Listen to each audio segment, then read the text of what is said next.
Quiz, syndrome d'air dans l'os, trouble du spectre de l'hypermobilité, avec des réponses à choix multiples, cette fois-ci pour tout le monde. Si tu as une bonne réponse, tu comptes un point. T'es prêt? C'est parti. Lequel de ces symptômes ne fait pas partie des critères de diagnostic du syndrome d'air dans l'os hypermobile? Est-ce que c'est la peau douce et veloutée? Est-ce que c'est les dents qui tombent? Ou est-ce que c'est la dilatation de la racine de l'aorte?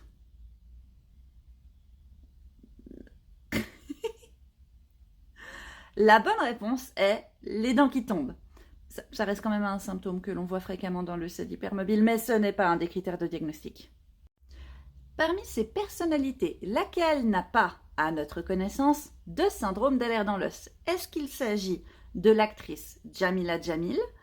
Est-ce qu'il s'agit de la modèle Sarah Gertz? Ou est-ce qu'il s'agit de la chanteuse Lana Del Rey?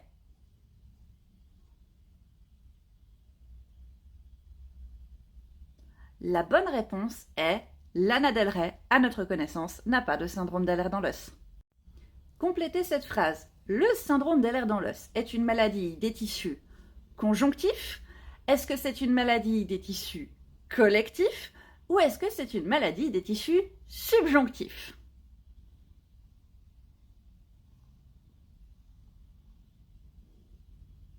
Le syndrome d'air dans l'os est une maladie des tissus conjonctifs. Sous quel nom est également connue la classification de 2017 des syndromes d'air dans l'os? Est-ce que c'est la classification du Texas? Est-ce que c'est la classification de Berlin? Ou est-ce que c'est la classification de New York?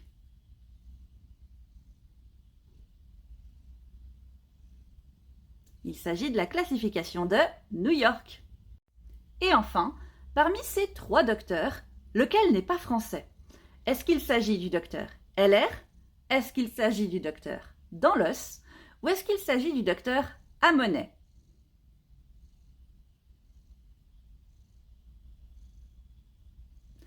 La bonne réponse est le docteur dans l'os. Il était danois. Alors, combien de points t'as eu?